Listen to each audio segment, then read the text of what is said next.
Welcome to Giving Day 2016. This is one of those situations where the sequel, we hope, will be better than the original. I'm Keith Hand with Alumni Affairs, and we are so happy to kick off Cornell's second Giving Day.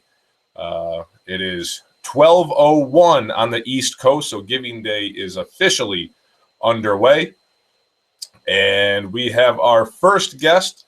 We'll be talking to 50 different people today.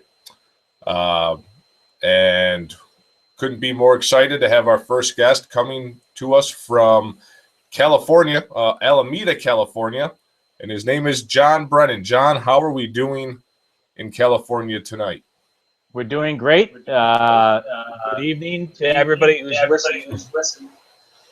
From the West Coast, good morning to everyone in the Eastern time zone.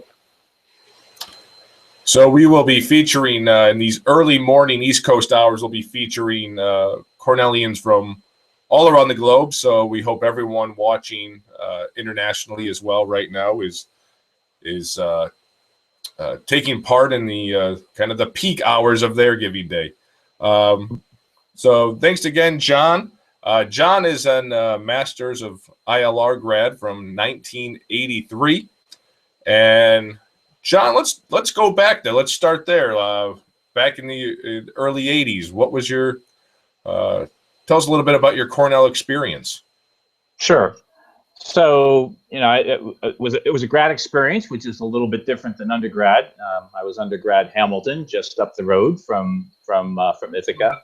And entered the ILR school in '81 for the Masters in Industrial and Labor Relations, and originally ended up going to the ILR school because of my experience growing up in Schenectady, New York, where I saw lots of interesting activities outside the General Electric plant there, with the unions combating management, management combating unions, and thought, there's got to be a better way of doing this. And my mother, of all things, who's also a Cornell grad, said, do you know that Cornell actually has a school that is focused on just that? And I said, no way.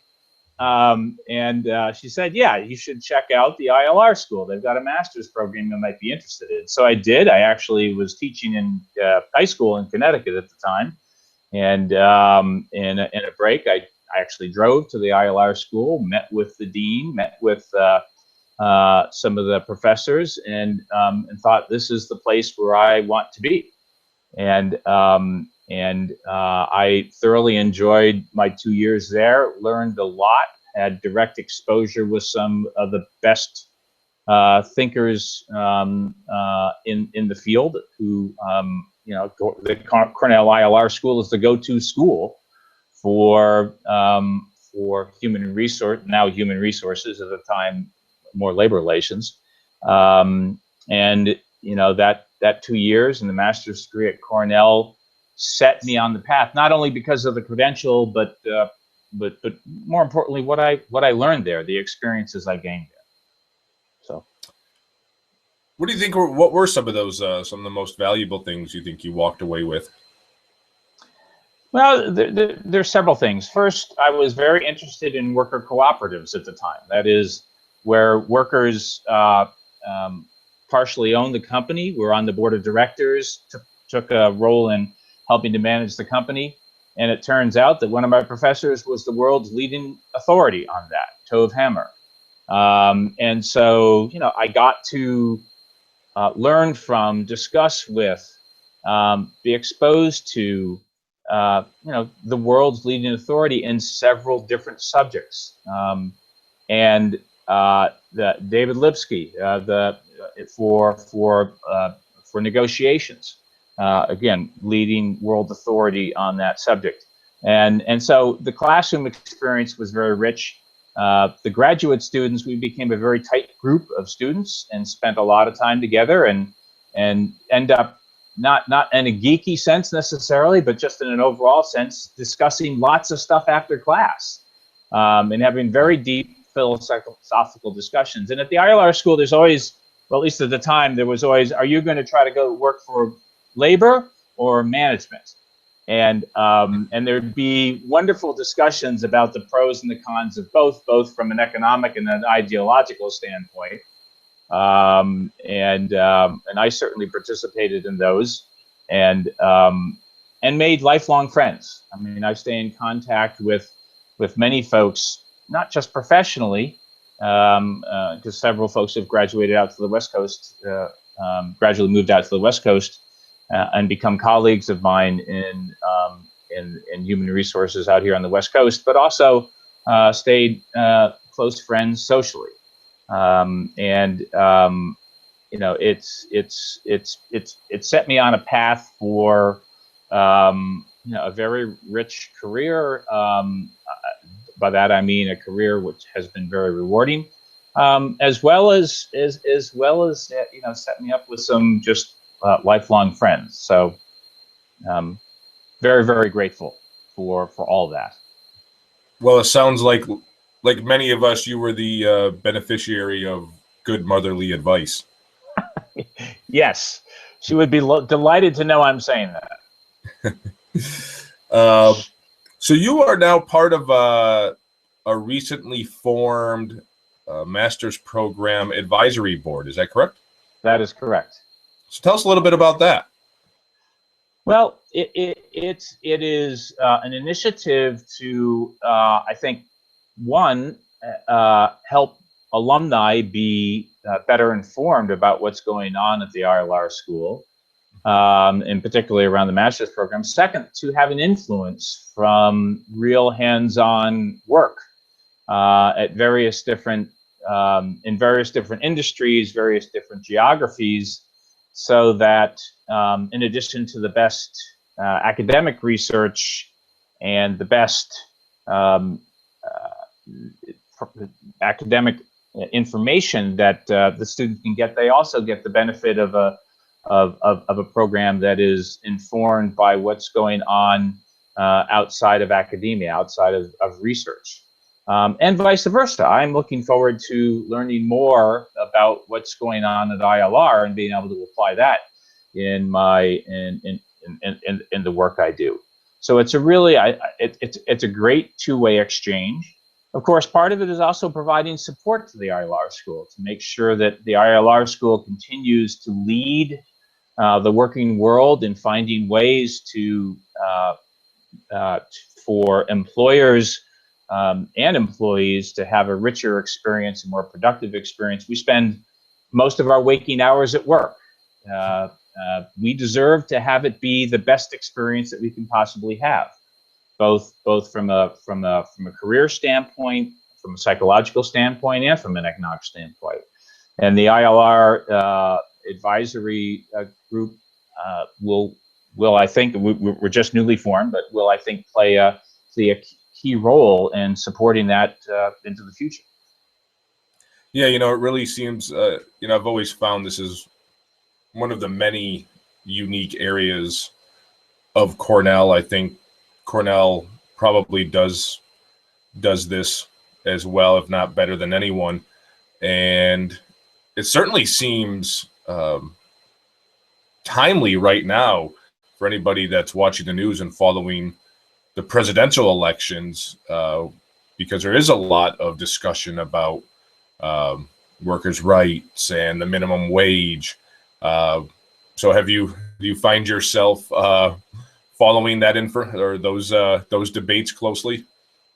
Yes. Well, we probably shouldn't get into much of a discussion about the political race because that might take all night. But yeah, no, I mean, obviously, you know, there are various times. I'm going to be here for a while, so if you want.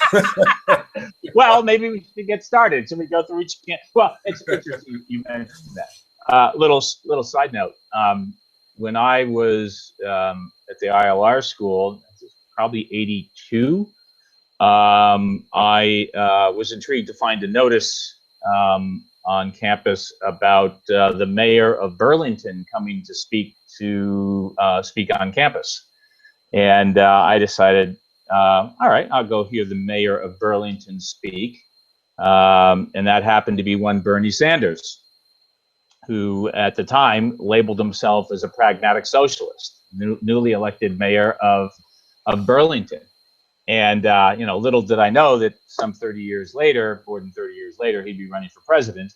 But it's that kind of exposure that was wonderful. I went to Cornell to focus on ILR, but I was exposed to so many other things.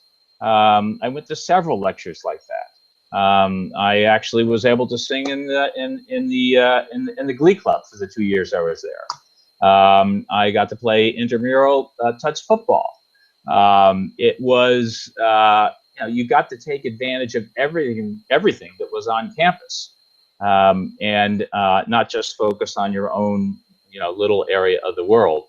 And I guess that's my perspective on the political races. We need to be pretty broad-minded, well-educated people to make good judgments about the balance, because everything's about balance in my mind. The balance between how to grow the economy and how to give employees their appropriate share of the wealth they help create, and not to go to either extreme. So that's my little foray into the political world in our time together. So. Yeah, the nice thing about being on the air this time of night, we can dabble a little bit in the politics without the Twitter feed exploding and people starting to yell at us about taking right. one side or the other. But I think that's a great point, though. I mean, it's to get exposure to these political figures in kind of the infant stages of their careers. That's pretty interesting. And I think your point about what else you did on campus is something that I think probably can get lost at times. We talk about the breadth of Cornell academically, but also kind of the student life. There's a lot to offer students. I mean, everyone comes here typically for a very focused program area, but you're kind of you benefit from everything on the campus. Exactly. Yeah. Exactly. I mean, when I was in the grad program at ILR, I could enroll in practically any course on campus. So I decided I needed to brush up on my Spanish. So I took a semester of Spanish, and decided that that if I didn't sign up for a phys ed course, I'd never exercise. So signed up for a phys. I mean, there's just a whole host of things that you can avail yourself to, and then from time to time cut out and jump in the water at the reservoir or go to Taconic Falls and climb under the waterfall, which I guess you're not allowed to do anymore, but nevertheless it was fun while it lasted. Other things we can talk about late at night. Yeah, exactly. It was a very, very rich, enjoyable, and for me, beneficial in terms of a long-term career. The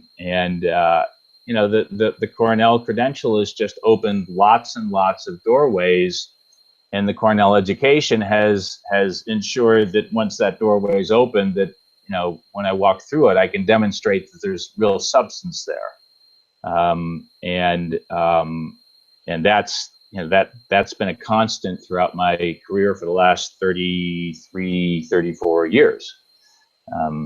So tell us a little bit about what's happened since 1983. You left Cornell. Now you own your own consulting company. So how did you go from Cornell ILR student to owning your own consulting company? What was that path like? Now, the path, after leaving Cornell, I was recruited into Westinghouse Electric, a company which provided me some great training in a variety of areas. And from there, came out to the West Coast and had a variety of increased positions of increasing responsibility until I became the head of HR for a couple different technology companies on the West Coast. Companies with a couple thousand employees and locations in Asia as well as Europe that provided opportunities for me to learn about different cultures, to apply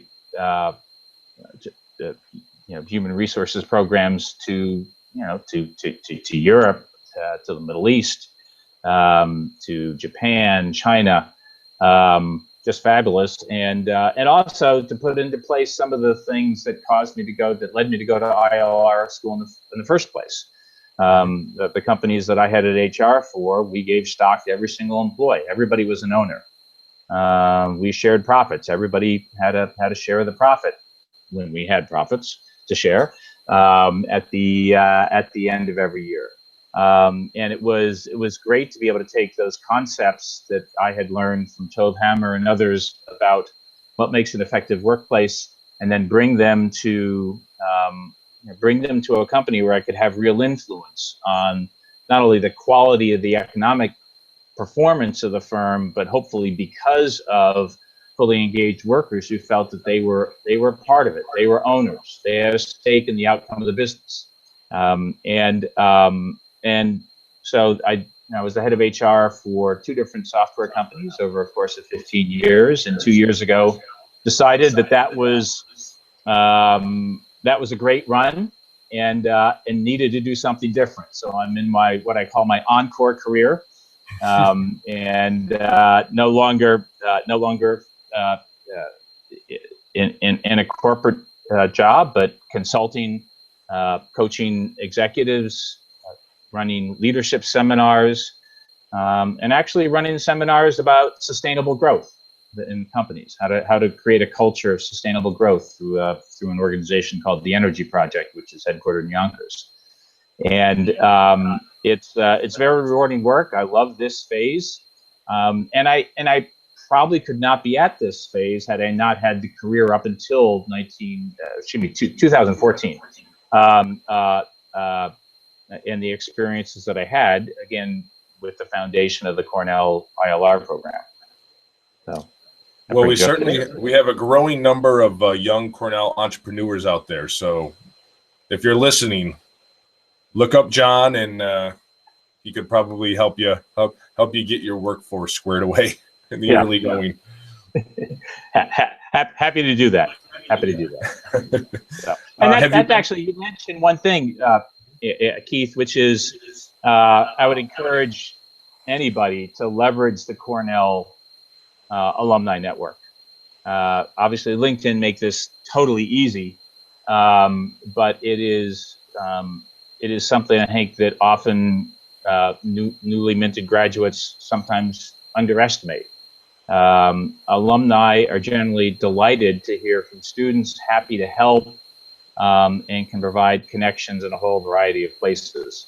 So I think, if you're graduating, if you're looking for a job,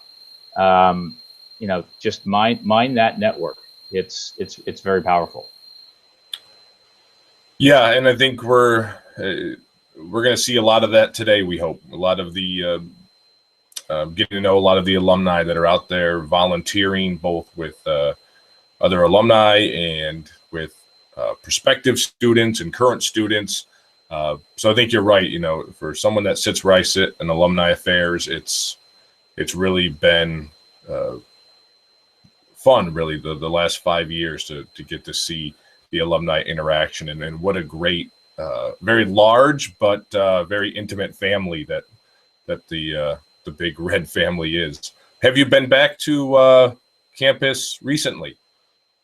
I was back to campus a couple years ago, and my two nephews graduated from Cornell, and one from the ILR school, as a matter of fact, and came back actually after the academic year, but there were still people around.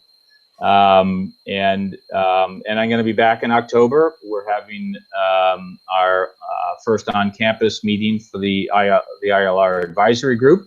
So I'm very much looking forward to that. Hopefully there'll be some faculty still around that from the era when I was here, but it'll be great just to interact with students and faculty who are current, and kind of share some stories, some of which will be true. And just have a great time. Looking forward to that very much.